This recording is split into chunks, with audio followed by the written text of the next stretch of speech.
get through this. Easy for listening and it's able to do it. Easy for dancing. I'm not a great lover of cats. That's my fear. You're a disgrace, you are. Not me. That's my fear. You're a disgrace, you are.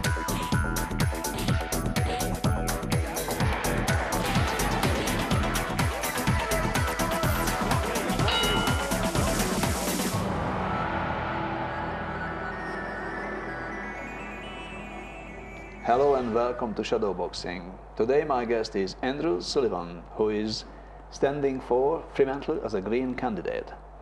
How are you, Andrew? I'm well, thank you, Tibor.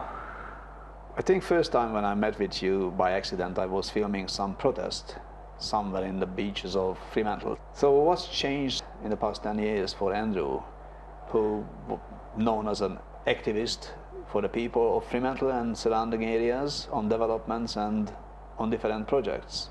Well, it would have been Coogee Beach where we met, I suspect, but I've been involved in Leighton Beach and Coogee Beach and Ningaloo. Yes. So obviously I became quite well known on coastal issues over about a 20-year period, simply because I have a love of the ocean, a love of the beaches, and those things don't change. What changes is that you realise that if you love those sorts of things, if you really care for something, if you are involved in community, whatever, that you actually have to work for it. You actually have to try and make sure that those things are actually protected and cared for. So like the Aboriginal people say, our job is to look after this place, and I guess that's what's changed in my life, is I've increasingly realised that it's our job to look after this place. What made you become a politician? Because politicians, not all of them give a shit about the people they represent. So why you changed? What's went wrong? Yeah, look, I think there are different types of politicians. I'm one of the types that came through community. You know, it wasn't a goal of mine when I was young to become a world leader or an emperor or whatever. That's Colin Barnett. The emperor position is taken. That job is taken, unfortunately, yeah. But I mean, really, it was just a very gradual, step-by-step process. I mean, I got involved in community groups, in heritage issues in Fremantle, and my architectural background was very useful in that area because it's such a broad background, very problem-solving orientated background. And so I found that my skills in my professional life transferred across quite nicely to helping community out with the sorts of things that we needed to do. And in time, you know, the more you get involved, the more people want you to get involved, and you just find yourself suddenly a politician. So that's how it's happened, and I don't regret it because it's important work. So why Greens? The Greens, for me, are a very inclusive party. They're very community orientated. They're a party which accepts people basically as they are, rather than trains them up to become the machine-like politicians that I think the old parties put out. So unless you're already a unionist or the like, you're not going to get anywhere in the Labor Party. Unless you're already entrenched in the young Liberals, it's very hard to go anywhere in the old Liberals. And it wasn't something that I was looking for, but I knew when I was involved in community politics that I had a lot of friends who were Labor members, and there's no denying I'm on the left side of politics, but a lot of those friends were leaving the Labor Party because they didn't feel included anymore, because they weren't you know, part of the elite that exists in those parties.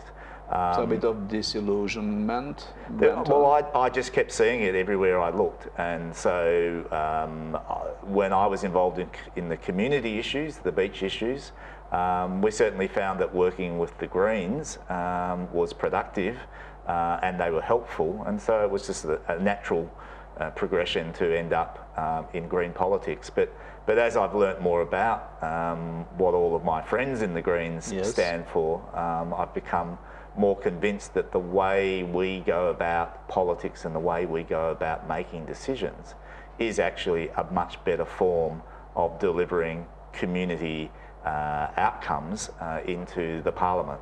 It's consensus based, it's very inclusive. It relies on everybody being willing to understand and be empathetic with other people before we make decisions. That's pretty unique these days, and so By the sound of it, yes. well, I'm happy to be part of something like that. I think it's actually the future, not the past. And how do you feel about your electorate in Fremantle? You know that the Greens already tried that to win, and they did. Then it's a big screw up has happened, and they not have that seat because the candidate who win the seat for the Greens, she left them. It's always a tough one. I mean, no one is perfect, no one is infallible. People make mistakes, and it's not about how we judge them in that sense, it's about how we forgive them. And I certainly don't have any baggage with Adele. She is still a friend of mine, we still get along perfectly well. And her private life and the mistakes that she might have made are her business, not mine. But in terms of the party, my sense around the electorate is that people voted for the Greens and Adele, but they voted for Green values. It was the Green policies and politics which got people to vote and got people to put Adele across the line.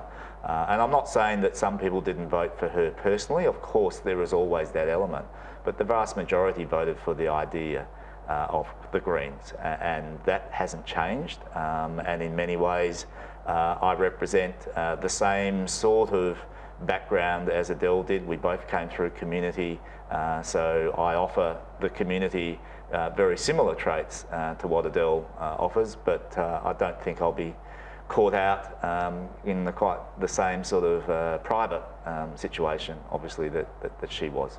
What do you think, why the Fremantle people need to take Greens seriously? Well, I think we have this system now where we've got these two old parties. They're like a bunch of, like two old stags, and they just butt heads against each other the whole time. And it almost seems for them like that's the sport, that's what their role is.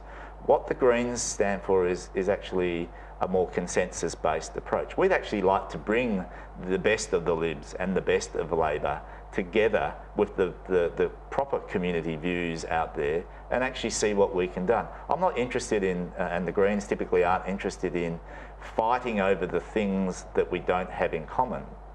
We need to spend our energy on bringing community together and achieving the things that we can achieve. So, for example, I think we all know that we need to deal with climate change, that we need to deal with the way we have energy and the like. And there are so many things out there that we could simply do tomorrow to make a difference, rather than trying to have these manufactured fights to sort of put one of the parties ahead of the other party. It's all manufactured to try and create difference. We need to try and create common threads in the politics, and that's what the Greens do. So lots changed in Fremantle. The population has changed in the past 10 years rapidly. We got, and also the social economical background of the people changed in Fremantle. See, Fremantle used to be a hippie town.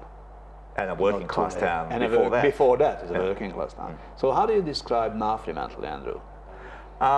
Look, it went through a period where it became rather like a monoculture. It was a lot of the old families had already moved out, and in that void came many young people, many academics, professionals, but it wasn't a particularly diverse community. There weren't a lot of children who were growing up in the community and the like. So I found it initially a little bit sterile. Yes. You couldn't say that now, I think. Well, now it really is, it's got the diversity back, it's got the vibrancy back, it's got an emerging youth culture which is second to none in Perth as far as I can tell. But we still have an ageing population as well, but it's dynamic now. And I'm really looking forward to the next 10 or 15 years because the energy in Fremantle is just fantastic. So how many people contesting the seat? in this upcoming state election in Fremantle? Well, all the normal players are here, but I'm not too sure whether there won't be a few more. So there's I think 5 people standing. Currently. Yeah. So Liberal, Labor, Greens, Socialist Alliance, and who have I forgotten? And how do you feel your chance as a person, not talking about just Green, as a Green Party member, but as a person, how do you feel in this sort of fight? I'm not the sort of person that likes to self-promote, really.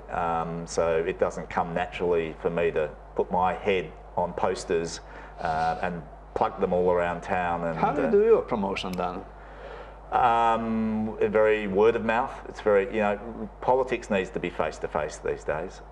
With all the technology that we have and Facebook and those sorts of things, nothing replaces a conversation in the street, at someone's doorstep, at the coffee shop, at the market, or the like. People needing reality, real face-to-face contact. They really need to understand who you are, not what you stand for.